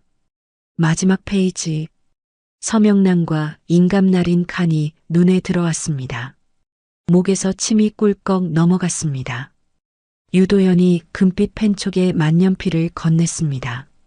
손끝이 잠시 떨렸습니다.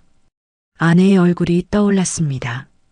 그러나 곧 화려한 상업지구의 청사진이 그것을 덮었습니다. 30초의 망설임 끝에 그는 펜을 들었습니다.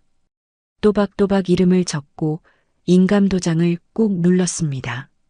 빨간 인주가 선명히 번졌습니다. 돌이킬 수 없는 지점을 넘어섰습니다. 이제 송금만 남았습니다. 휴대폰 뱅킹 앱을 켰습니다. 화면에 표시된 금액은 10억 원. 평생 모은 전 재산이었습니다. 송금 버튼을 누르기까지 1분. 손가락은 화면 위에서 망설였습니다. 마침내 버튼을 눌렀습니다. 송금 완료 메시지가 떴습니다. 통장 잔액이 급격히 줄어들었습니다. 하지만 끝이 아니었습니다. 유도연은 추가 서류를 내밀었습니다. 수수료와 대행비 항목이 나열돼 있었습니다. 정부 승인 수수료 800만 원, 법무법인 대행비 1200만 원, 비자 발급 수수료 500만 원, 기타 행정비용 500만 원, 총 3천만 원. 박병수 씨는 당황했지만 이미 늦었습니다. 주계약을 맺은 이상 부대 비용은 필수라고 했습니다. 그는 결국 추가 송금도 진행했습니다. 두 번째 송금까지 마치자 통장에 남은 돈은 2억 원이 채 안 됐습니다. 계약이 끝나자 리아가 미소 지으며 축하 인사를 건넸습니다. 유도현도 악수를 청했습니다. 이제 모든 절차가 끝났습니다. 2년 후면 큰 수익을 보실 겁니다. 그 한마디에 불안은 눈 녹듯 사라졌습니다. 올바른 선택을 한 듯 안도감이 밀려왔습니다. 사무실을 나서며 엘리베이터에 오른 그의 발걸음은 가벼웠습니다. 10억 원을 송금했지만 마음은 오히려 편안했습니다. 이제 모든 게 순조롭게 풀릴 거야. 그는 스스로를 위로하며 중얼거렸습니다. 택시 창밖으로 말레이시아 거리가 흘러갔습니다. 2년 후 이 모든 것이 자신의 투자로 더 발전할 거라 믿었습니다. 그러나 그가 보지 못한 것이 있었습니다. 바로 이 순간이 파국의 문을 여는 시작이라는 사실. 집에 돌아와 현관문을 열었을 때 아내가 거실에서 기다리고 있었습니다. 그녀의 표정만으로도 모든 것을 짐작할 수 있었습니다. 박병수 씨는 억지로 웃으며 말했습니다. 이제 기다리기만 하면 돼. 그러나 아내의 얼굴은 더 어두워졌습니다. 거실에는 무거운 정적만이 흘렀습니다. 그날 밤 그는 모처럼 깊이 잠들었습니다. 꿈속에서는 화려한 상업지구를 거닐고 있었습니다. 하지만 옆에 누운 아내는 한숨도 이루지 못했습니다. 천장을 바라보며 최악의 상황을 준비하고 있었습니다. 그 불안한 예감은 곧 현실이 될 예정이었습니다. 계약을 체결한 지 일주일 후 박병수 씨는 설레는 마음으로 현장을 찾았습니다. 혹시 공사가 시작됐을까 하는 기대감이 있었습니다. 하지만 현장은 여전히 황량했습니다. 넓은 벌판에는 바람만 불고 있었습니다. 표지판 하나조차 새로 설치되지 않았습니다. 그는 스스로를 위로했습니다. 아직 일주일밖에 안 됐으니까 당연하다고 생각했습니다. 대규모 개발 사업은 시간이 걸리는 법이라고 합리화했습니다. 2주째가 되자 조금씩 불안해지기 시작했습니다.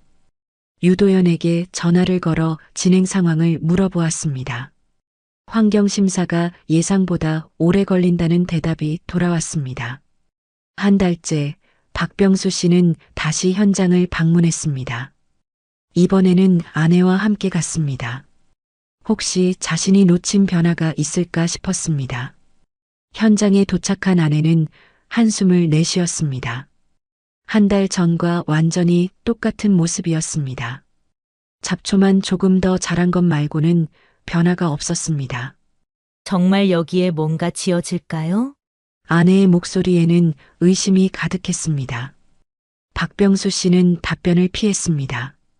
대신 유도연에게 다시 연락해보겠다고 했습니다. 하지만 속으로는 점점 불안감이 커지고 있었습니다. 6주째 유도연에게서 연락이 왔습니다. 환경부의 추가 심사 수수료가 필요하다고 했습니다. 800만 원을 더 입금해달라는 요청이었습니다. 박병수 씨는 당황했습니다. 계약서에는 그런 내용이 없었습니다. 하지만 유도연은 예상치 못한 행정 절차라고 설명했습니다. 고민 끝에 800만 원을 추가로 송금했습니다. 이미 10억 원을 투자한 상황에서 800만 원 때문에 전체를 포기할 수는 없다고 생각했습니다. 2개월째에 접어들자 더 이상 참을 수 없었습니다. 박병수 씨는 유도연의 사무실로 직접 찾아갔습니다. 명확한 답변을 듣고 싶었습니다. 사무실에 도착하니 분위기가 이상했습니다. 리셉션 데스크에는 아무도 없었습니다. 복도는 을씨년스럽게 조용했습니다. 유도연의 사무실 문을 두드렸지만 응답이 없었습니다. 문손잡이를 돌려보니 잠겨 있지 않았습니다. 조심스럽게 문을 열고 들어가 보았습니다. 사무실 내부는 텅 비어 있었습니다. 며칠 전까지 있던 책상과 의자가 모두 사라졌습니다. 벽에 걸렸던 인증서들도 흔적도 없이 없어졌습니다. 바닥에는 커피 얼룩과 종이 조각들만 남아 있었습니다. 창문 블라인드는 반쯤 내려져 있었고 먼지가 햇빛에 날리고 있었습니다. 박병수 씨는 그 자리에 멍하니 서 있었습니다. 현실을 받아들이기가 어려웠습니다. 꿈을 꾸고 있는 것 같은 기분이었습니다. 급하게 리아의 휴대폰으로 전화를 걸었습니다. 하지만 전화는 연결되지 않았습니다. 현재 사용할 수 없는 번호입니다라는 안내만 들렸습니다. 유도연의 번호도 마찬가지였습니다. 어제까지 통화가 됐던 번호가 갑자기 불통이 되었습니다. 모든 연락처가 한순간에 차단된 것이었습니다. 빌딩 관리 사무소에 문의해 보았습니다. 임대인이 며칠 전 갑자기 이사를 갔다고 했습니다. 임대료도 밀린 채로 야반도주했다는 설명이었습니다. 박병수 씨는 다리에 힘이 풀렸습니다. 복도 벤치에 주저앉아 머리를 감쌌습니다. 10억 원이 한순간에 사라져버린 현실이 실감났습니다. 그날 오후 그는 현장을 다시 찾았습니다. 마지막 희망이라도 붙잡아 보려는 심정이었습니다. 혹시 공사가 몰래 진행되고 있을까 싶었습니다. 하지만 현장은 여전히 황무지였습니다. 심지어 예전에 있던 표지판마저 사라져 있었습니다. 바람에 날린 비닐봉지만 덩그러니 굴러다니고 있었습니다. 그 순간 모든 것이 거짓이었음을 깨달았습니다. 화려한 3D 조감도도 정부 승인 서류도 높은 수익률 약속도 모두 허상이었습니다. 손에 남은 것은 무용지물이 된 계약서 한 장뿐이었습니다. 두툼한 도장이 여전히 선명했지만 이제는 아무런 의미가 없는 종이 조각이었습니다. 박병수 씨는 계약서를 바닥에 떨어뜨렸습니다. 바람에 날린 종이가 흙먼지와 함께 굴러갔습니다. 그의 꿈도 함께 날아가는 것 같았습니다. 집으로 돌아가는 길은 너무나 길었습니다. 택시기사에게 현재 상황을 설명할 수도 없었습니다. 그저 창밖을 바라보며 깊은 절망에 빠져 있었습니다. 현관문을 열자 아내가 거실에서 기다리고 있었습니다. 그녀는 박병수 씨의 얼굴만 봐도 상황을 알 수 있었습니다. 30년 부부 생활의 직감이었습니다. 사기당한 거죠? 아내의 조용한 한마디가 모든 것을 정리했습니다. 박병수 씨는 고개를 끄덕일 수밖에 없었습니다. 말로 설명하기엔 너무 복잡하고 부끄러웠습니다. 그저 소파에 털썩 주저앉았습니다. 10억 원이 다 날아갔어요? 아내의 목소리는 떨렸지만 담담했습니다. 다시 한번 고개를 끄덕였습니다. 추가로 송금한 800만 원까지 합치면 총 10억 8천만 원이 증발한 상황이었습니다. 아내는 더 이상 아무 말도 하지 않았습니다. 그녀는 조용히 방으로 들어가 문을 닫았습니다. 거실에는 박병수 씨 혼자만 남았습니다. 그날 밤 그는 깊은 허무감 속에서 하룻밤을 보냈습니다. 천장을 바라보며 계속 생각했습니다. 어떻게 이런 일이 일어날 수 있는지 이해할 수 없었습니다. 30년 공직 생활에서 쌓은 경험도 신중한 성격도 아무 소용이 없었습니다. 달콤한 유혹 앞에서는 모든 것이 무력했습니다. 새벽이 되자 한 가지 사실이 명확해졌습니다. 이제 진짜 절망의 시간이 시작된다는 것이었습니다. 남은 돈으로는 한국에서의 삶도 불투명했습니다. 창밖으로 말레이시아의 새벽이 밝아오고 있었습니다. 하지만 박병수 씨의 마음속은 여전히 깊은 어둠이었습니다. 희망이라는 단어는 이미 사전에서 사라져버린 것 같았습니다. 사기 사실을 확인한 첫날 밤, 박병수 씨는 거실 소파에서 움직이지 못했습니다. 시간이 멈춘 것 같았습니다. 현실이 믿어지지 않았습니다. 벽시계가 밤 11시를 가리키고 있었습니다. 12시, 1시, 2시가 지나도 그는 그대로 앉아 있었습니다. 머릿속에서는 같은 생각이 끝없이 맴돌았습니다. 정말 10억 8천만 원이 사라진 건가? 혹시 꿈은 아닐까?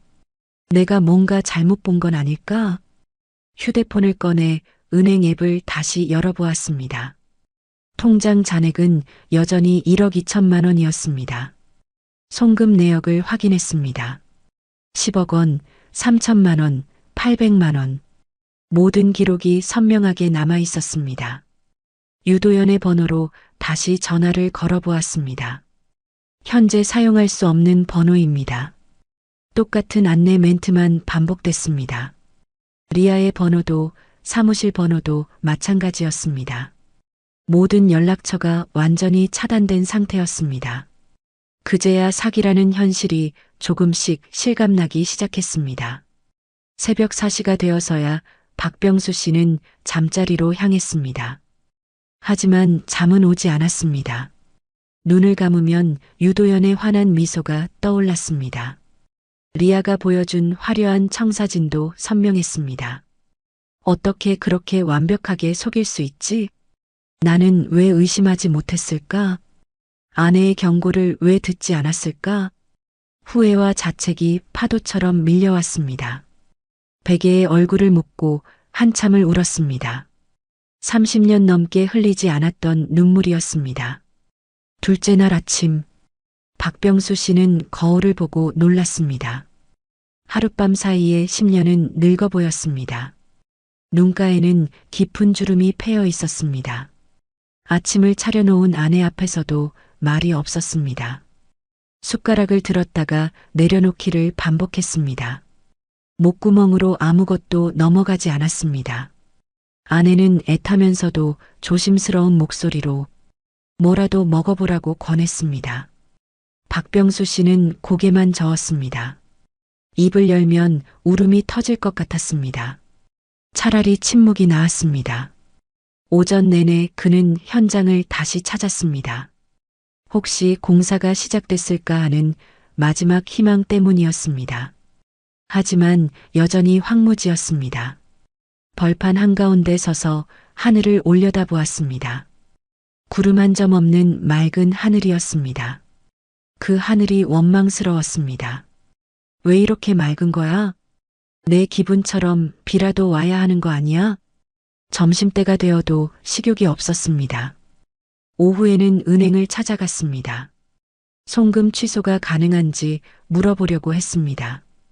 은행 직원은 고개를 저었습니다. 이미 상대방이 출금한 상태입니다. 취소는 불가능해요.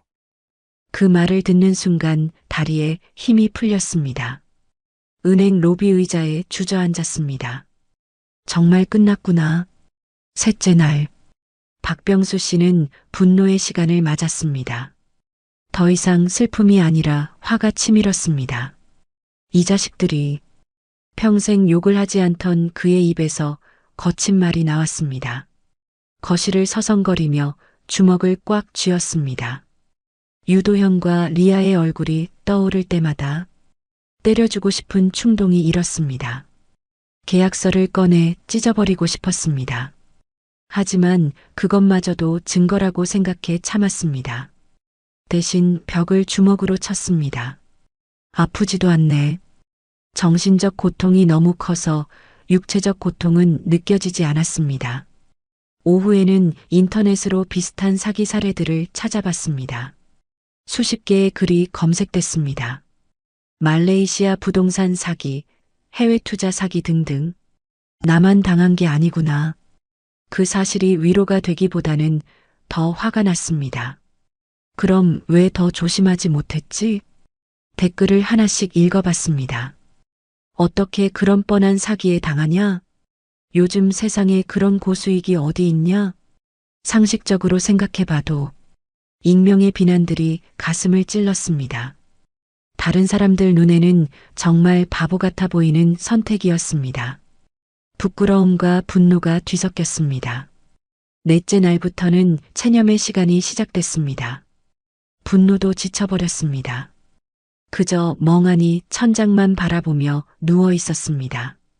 이제 어떻게 살지? 남은 1억으로 뭘 할 수 있지? 아내에게 뭐라고 말하지? 생각할수록 막막했습니다. 은퇴 후 30년을 버틸 돈이 필요했는데 이제 3년도 버티기 어려운 상황이 됐습니다. 아내는 말없이 그 곁을 지켰습니다. 따뜻한 차를 내어주기도 하고 조용히 어깨를 만져주기도 했습니다. 미안해. 박병수 씨가 겨우 꺼낸 첫마디였습니다. 아내는 지금은 미안하다는 말할 때가 아니라고 했습니다. 어떻게 할지 생각해야 한다며 단단한 목소리로 말했습니다. 다섯째 날 저녁, 박병수 씨는 마침내 현실을 받아들이기 시작했습니다. 울어도 화를 내도 후회해도 사라진 돈은 돌아오지 않는다는 사실을. 거실에 앉아 계산기를 꺼냈습니다. 남은 돈 1억 2천만 원. 말레이시아에서의 생활비를 계산해 봤습니다. 월 생활비 200만 원으로 잡으면 5년. 150만 원으로 줄이면 6년 8개월. 그 이후는 완전히 빈털터리가 됩니다. 한국으로 돌아가야겠다. 그는 마침내 결론을 내렸습니다. 아내는 고개를 끄덕였습니다. 그게 맞는 것 같아요. 여기 있으면 계속 상처만 받을 거예요. 그날 밤 부부는 오랜만에 대화를 나눴습니다. 귀국 계획, 생활비 절약 방법, 앞으로의 삶에 대한 이야기를. 여전히 절망적이었지만 적어도 현실을 받아들일 준비는 됐습니다. 이제 진짜 새로운 시작을 해야 했습니다. 6일째 아침, 박병수 씨는 일어나 세수를 했습니다. 며칠 만에 제대로 한 세수였습니다. 거울 속 자신은 여전히 초라했지만 눈빛만큼은 조금 달라져 있었습니다. 이제 정말 끝났구나. 하지만 아직 끝이 아니야. 다시 시작해야 해. 그는 항공료를 알아보기 시작했습니다. 말레이시아에서의 마지막 며칠을 정리하며 한국에서의 새로운 삶을 준비했습니다. 절망의 나락에서 6일을 보낸 후 박병수 씨는 마침내 다시 걸을 준비를 마쳤습니다. 비록 무너진 채로였지만 그래도 걸어야 했습니다. 10억이 사라졌다는 사실은 박병수 씨의 머리를 짓눌렀습니다. 은행 이체 내역은 분명 존재했지만 그 돈이 어디로 흘러갔는지는 알 수 없었습니다. 그는 경찰서를 찾았습니다. 사무실에 폐쇄 정황과 계약서를 내밀며 사기 피해를 호소했습니다. 그러나 담당자는 냉정하게 말했습니다. 해외 부동산 사건은 한국 법으로 다루기 어렵습니다. 현지 수사 협조 없이는 진행이 힘듭니다. 박병수 씨는 변호사 사무실도 찾아갔습니다.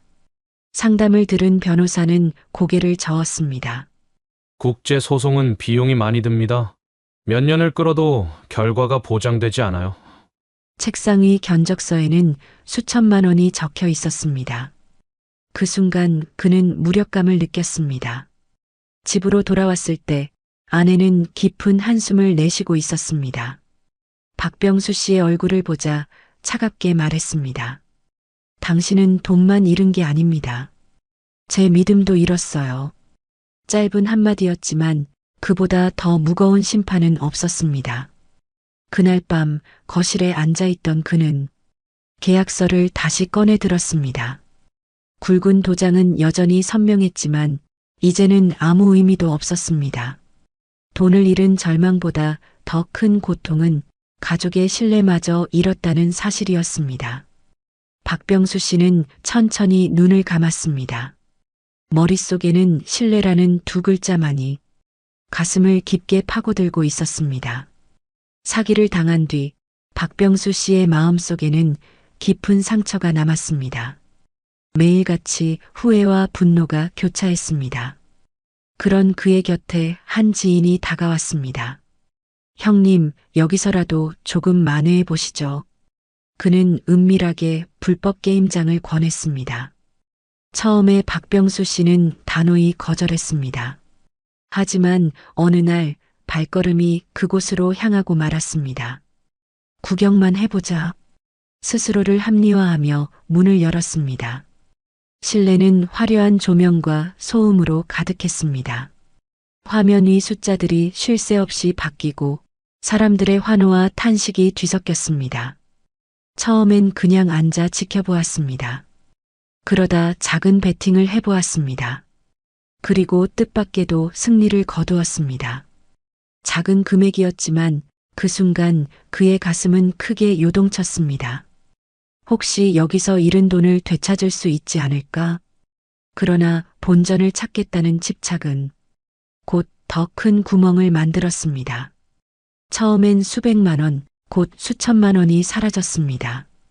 게임장에 앉아 있을 때마다 그의 얼굴은 점점 초췌해졌습니다. 눈빛은 흔들렸고 손끝은 떨렸습니다. 결국 그는 수억을 잃었습니다. 마지막으로 남은 사억마저 증발했습니다. 손에 쥔 것은 고작 커피 한 잔뿐이었습니다. 그날 밤 바닷가 벤치에 앉아 그는 깊은 어둠 속에서 홀로 중얼거렸습니다. 무료 커피 한 잔 결국 4억짜리였구나. 바다의 파도 소리만이 그의 한숨을 삼켜주고 있었습니다.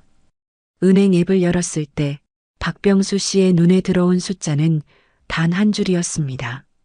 통장 잔액 4,200원. 그 순간 그는 더 이상 숨을 쉴 수 없을 만큼 답답했습니다. 아이들에게 전화를 걸었습니다. 머뭇거리며 조심스럽게 말을 꺼냈습니다. 아빠가 지금 좀 힘들다. 혹시 조금만 도와줄 수 있겠니? 그러나 돌아온 대답은 차가웠습니다. 아버지, 저희도 버티기 힘들어요. 죄송하지만 지금은 도와드릴 수 없습니다. 짧은 말이었지만 그 말 속에는 단호함이 담겨 있었습니다. 그날 밤 아내는 깊은 한숨을 내쉬었습니다. 이대로는 돌아갈 수도 없다며 결국 친정에 손을 벌렸습니다. 그렇게 모은 돈으로 겨우 편도 항공권 2장을 마련할 수 있었습니다. 돌아가는 길조차 스스로 해결할 수 없었던 현실. 그 사실이 박병수 씨의 가슴을 무겁게 짓눌렀습니다. 공항으로 향하는 택시 안. 두 사람은 한마디 말도 하지 못했습니다. 창밖의 풍경은 낯설게 스쳐갔고 가슴속에서는 수치심이 파도처럼 밀려왔습니다. 비행기에 오르자 아내의 눈가에서 눈물이 흘렀습니다. 박병수 씨는 그 눈물을 바라보며 아무 말도 할 수 없었습니다. 귀국길은 결코 가볍지 않았습니다. 그들의 짐은 무거운 캐리어가 아니라 무너져버린 삶의 잔해였습니다. 그날 두 사람은 눈물 속에서 조국의 땅을 다시 밟았습니다. 그러나 기다리고 있는 것은 희망이 아니라 냉혹한 현실뿐이었습니다. 비행기에서 내린 순간 박병수 씨는 깊은 숨을 들이마셨습니다. 익숙한 공기였지만 그 공기는 더 이상 따뜻하지 않았습니다. 한국에 돌아왔지만 갈 곳은 없었습니다. 그들이 머물 수 있었던 곳은 월세 35만 원짜리 여인숙 방 한 칸이 전부였습니다. 좁은 복도 끝, 낡은 형광등 불빛 아래 놓인 방. 바닥은 차갑고 벽지는 군데군데 뜯겨 있었습니다. 창문은 작았고 바람은 막지 못했습니다. 아내는 가방을 내려놓으며 조용히 말했습니다. 여기가 우리가 다시 시작할 곳이군요. 밤이 깊어갈수록 허무함은 더 커졌습니다. 침대에 누웠지만 잠은 오지 않았습니다. 천장에 달린 희미한 전등을 바라보며 박병수 씨는 자신에게 물었습니다. 어쩌다 이렇게까지 된 걸까? 예전 직장 동료들에게 전화를 걸어보았습니다. 그러나 받지 않거나 짧은 인사만 건넸습니다. 나중에 다시 연락드리겠습니다. 그 말은 끝내 현실이 되지 않았습니다. 한때는 함께 웃고 술잔을 기울이던 사람들이 지금은 모두 그의 곁을 떠났습니다. 그는 깊이 깨달았습니다. 돈이 있을 때는 사람이 모여들었지만 돈이 떨어지자 사람도 떨어져 나갔습니다. 돈이 떨어지면 사람도 떨어지는구나. 그는 마음속으로 그렇게 중얼거렸습니다. 그날 밤 여인숙의 어두운 천장 아래에서 박병수 씨는 오래도록 눈을 감지 못했습니다. 반지하보다 더 깊게 가라앉은 마음만이 그를 짓누르고 있었습니다. 귀국 후의 삶은 고단했습니다. 새벽마다 골목길에는 박병수 씨의 발자국 소리가 울렸습니다. 그는 낡은 손수레를 끌고 폐지를 주었습니다. 신문지, 박스, 빈캔 하나하나를 주워 담으며 이게 지금 내 일상이구나 스스로에게 되뇌었습니다. 밤이 되면 이번엔 아내의 차례였습니다. 작은 편의점에서 야간 근무를 섰습니다. 한밤중에 홀로 계산대를 지키는 아내의 뒷모습은 그의 마음을 더욱 무겁게 만들었습니다. 부부의 삶은 한없이 초라했지만 서로를 의지하기에 버틸 수 있었습니다. 아내는 돌아와 항상 짧게 말했습니다. 힘들어도 우린 같이 있잖아요. 그렇게 시간이 흘렀습니다. 6개월 뒤 그들은 조금의 희망을 찾을 수 있었습니다. 보증금 500만 원짜리 단칸방으로 옮길 수 있었습니다. 좁지만 창문이 있었고 흐릿한 햇살이 방 안으로 들어왔습니다. 그 빛은 마치 새로운 시작을 알리는 듯 했습니다. 짐을 정리하던 날 아내는 잠시 멈추더니 그를 바라보며 말했습니다. 우린 아직 남은 사람들이야. 짧은 한마디였지만 그 말은 칼날처럼 날카로우면서도 동시에 따뜻한 위로가 되었습니다. 그 순간 박병수 씨는 깊이 깨달았습니다. 진짜 파산은 돈이 아니었습니다. 통장의 숫자가 아니라 함께하는 사람의 신뢰를 잃는 것이었습니다. 그는 무너졌던 가슴 속에 다시 작은 불씨가 타오르는 것을 느꼈습니다. 시간은 흘러 어느 날 박병수 씨에게 작은 기회가 찾아왔습니다. 아파트 경비직 채용 공고였습니다. 그는 망설임 없이 지원했습니다. 며칠 뒤 합격 소식을 들었을 때 눈가가 붉어졌습니다. 이제 나도 다시 일어설 수 있구나. 아내 역시 주간 근무로 전환할 수 있었습니다. 밤마다 홀로 계산대를 지키던 생활에서 벗어나 낮에 함께 밥을 먹을 수 있게 된 것입니다. 부부는 여전히 넉넉하지 않았지만 이전과는 다른 안정감을 느끼기 시작했습니다. 박병수 씨는 스스로 3가지 원칙을 세웠습니다. 첫째, 투자 금지 1년. 아무리 좋은 제안이 와도 다시는 덤벼들지 않겠다는 다짐이었습니다. 둘째, 사기와 도박 유혹은 반드시 거절. 작은 친절에도 경계하고 무료라는 말에 흔들리지 않기로 했습니다. 셋째, 매주 가족과 20분 대화. 돈이 아닌 신뢰가 진짜 자산이라는 걸 이제는 누구보다 잘 알았기 때문입니다. 아침마다 근무복을 입고 경비실로 향할 때 그는 더 이상 부끄럽지 않았습니다. 작은 수입이었지만 그 안에는 땀과 정직이 담겨 있었습니다. 아내와 함께 밥상에 마주 앉아 짧게라도 웃을 수 있다는 사실이 무너졌던 마음을 조금씩 다시 세워주었습니다. 그의 삶은 아직 넉넉하지 않았습니다. 그러나 이제는 믿음을 회복하는 길 위에 서 있었습니다. 그리고 그 길 위에서 비로소 새로운 희망을 바라볼 수 있었습니다. 박병수 씨의 이야기는 특별한 한 사람의 실패담이 아닙니다. 은퇴 후 누구에게나 찾아올 수 있는 현실입니다. 넉넉하다고 믿었던 돈이 한순간의 선택으로 사라질 수도 있고 든든하다고 여겼던 인간관계가 돈 앞에서 무너질 수도 있습니다. 혹시 지금 달콤한 제안 앞에 서 계시다면 오늘의 이야기를 꼭 기억하시기 바랍니다. 진짜 자산은 돈이 아니라 끝까지 곁에 남아주는 사람과 신뢰라는 사실을요.